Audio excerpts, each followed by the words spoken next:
your pants. I'm going to invest it. I paid slightly less. Andy's nemesis this year was a South West Trains guard who, over the... he was the driver, wasn't he? Was he the guard or the driver? No, he was the guard. He was just basically, the train was late, the train was delayed, and he kept trying to cheer us up with sort of...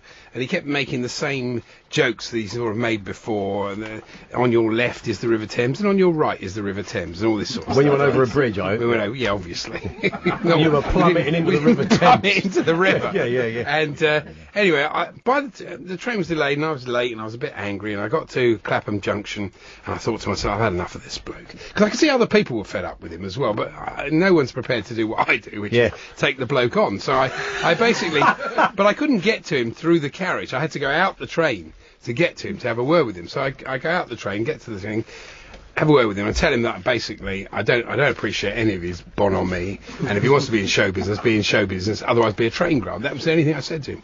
So he basically got quite cross and said, well, if you don't like me, then don't come on my train. And he shut the doors and the train went off and left me on the platform, which was a bit unfortunate. Anybody show of hands? Did Andy deserve that, you think? Yeah, well, look at most people. Most people think he's... yes, it was a bit harsh, but... so Adrian's here this afternoon. But on the other, can I just redress the balance? The other day, though, on South West Trains, somebody unfortunately had collapsed, and there was called for a sort of medical emergency, and for somebody, a doctor. And this woman that sat next to me, I said on the show, she didn't move at all. But the second time, the frantic guard obviously sounded quite desperate. She did move, so she obviously did help. And she handled the situation brilliantly. She was absolutely calm and explained what was going on, and was lovely, and said, look, I know it's inconveniencing you, but, it's more important than your journey. We all could appreciate that. So I'm just redressing the balance. She's very good. The other bloke, not so good. So, Adrian, just move into the mic, Adrian. Good afternoon to you. Good afternoon. So you wanted to come in down and say to redress the balance. You actually said, need to see we're not all rude, boring pond life. What's that bit? I don't think Andy ever felt that. No.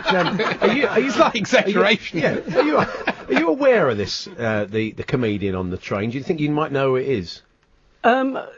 Yes, in our depot, I think we would probably know it. Yeah, I'd say it's about 30, 35, something like that. Not too quite old. A youngster on the railway. Yeah, that is quite young, yeah. And obviously sees he's it only as trying to... he sees it as a route to showbiz. You think he does? I guarantee you, if Simon Cowell said to him... It's an unusual route Simon to showbiz. I know. If Simon Cowell... It's a route to Waterloo, I think you'll find that's what it is. If Simon Cowell was on the train, he'd definitely say to him, well, I quite like your patter. Why don't you come on Britain's Got Talent? So you think he's just... And he'd go... Well, he knows it's a lovely train. Forget it. The amount of actors and famous people you see on that train would suggest that he's right. That's really. true, yeah. That's probably why he uses that train. He could get himself an agent through that. Or the sack. So, do you think Andy's fair, Adrian, or not? I mean, you've got to work with this fellow, and it's slightly different, I suppose. Well, obviously, we're only on our own train. We don't have to work with those people. No. But we've got somebody in our depot who does a quiz on the train. A quiz for yeah. I bet you can't wait to get on his train. Can't wait on his train. All of it's fine if the train's on time. If the train's off, would you? No. If you were off, I'd do a quiz. If you're Stockholm, you want to know the answer. That's true. That's true. You've got to get the quiz done by the time you get to Waterloo or to wherever. Where does that train go, Andy? Or don't people come looking for you? No, Addleston to Waterloo. Oh, okay. So on the Hounslow Loop, as they say. Yeah. Okay. Hounslow Rounder. Well, Hounslow Rounder. Does he do any sport in his quiz? Is there a sports quiz? Or no, he does music quiz. Music quiz. Yeah. Oh, okay. Is there anybody that plays any instruments? Guitar or something like that. Any of them actually make sure the train doors aren't closing on someone's head? Amongst all these quizzes. It's when you see them coming down the aisle with the hat. Who's driving it? It's true. No, I think it's all fine if the train's on time. If it's not on time and it's your day's being ruined and you're going to be late and everything, then it's not so good. You've got an interesting combo. You're an Arsenal fan and an CF Ronda fan in Spain. Is this Ronda with the up in the sort of hills near Malaga? Yes, yeah. What a wonderful place that is. Yeah, I lived there for just over 4 years, and really? I went to watch Ronda play, and I like to take photographs, and I just started to take some photographs. And I was approached halfway through it, and they said, who are you taking the photos for? I said, just the local newspaper. Yeah. And they said, well, we don't get on with a local newspaper, so you can't take photos for them. And I went, well, that's fine. And they said, how much do they pay you?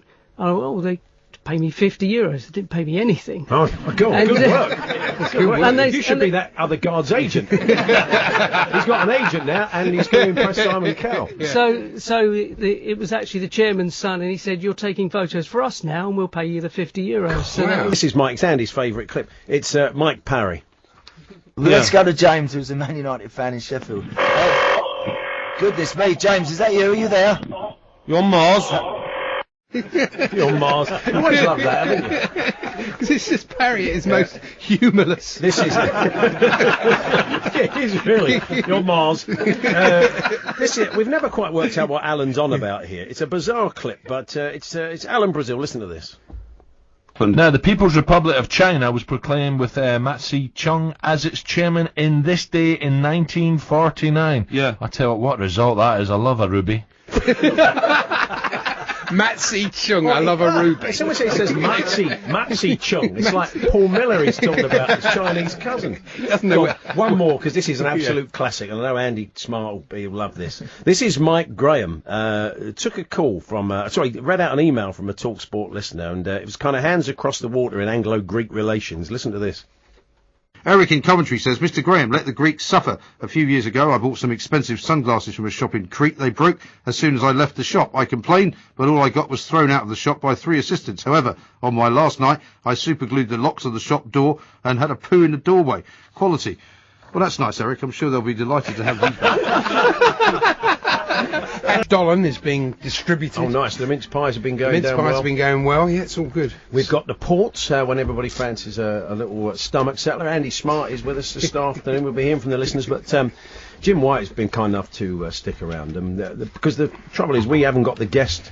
Jim's incredible, isn't he? I don't know how he does it. Yeah. We all know his contact book. We get people like the world pie eating champion. We don't get proper people. No, but Jim gets. Cheers, thanks. Well, sorry. People like we get the dregs. Thanks for coming in, Andy. Thanks for giving up your Christmas. But Jim stuck around, and you've got a special guest for us, Jim. Absolutely. Good afternoon, Paul. Good afternoon, Andy. Good afternoon, everybody. Unlike my dealings on Sky Sports News transfer deadline day, I don't leave my Christmas shopping to the last minute, so I'm delighted to stay behind for a few more minutes. Joining me on the line now, Trevor Francis. Good afternoon. Yes, good afternoon, Jim. It's lovely to speak to, well, if it is you. I can assure you it is. Yes, well, I've heard that Jim White has got an imposter or two lurking around talkSPORT towers, but I must say it's quite unique. A bit like people that do Trevor Francis impressions. There's not much mileage in it. I don't know. You've had a career out of it. I don't know about that. There aren't many of us, that's for sure. Well, that's very true. But, of course, in truth, Jim, you really should be speaking to me because, of course, I had a big money move from Sky to BT this year to be part of their crack analysis team. That is crack with a CK at the end. Such great analysis as... well, the ball comes over for the right, and Aguero hits it, but it goes over the bar, so it's no goal. That's how in Chris, isn't it? It's almost up there with Michael Owen, but, I can't quite reach his standards yet, but there's plenty of time. Trevor, it's Paul. I wonder what you got planned for Christmas. Laughing at Birmingham City, mainly. At least now that all this Rowett and Zola nonsense, was... dominated the headlines, it makes people conveniently forget how rubbish I was in playoff semi-finals with the club. So anything that, dismisses that particular memory from people's minds can only be a good thing. Are you a turkey or a goose man, Trev? Just anything to, loosen the nasal passages. I find the brandy butter is very good for that. Perfect. Well done, Trevor. Thank you very much. Thank you, Jim, and thank you, Trevor. Merry Christmas, everybody. There we are, Jim White. Thanks for sticking around there. And Trevor Francis. We've got David O'Leary popping up a little bit later on as well. Other top guests throughout the show. So who's next to the microphone?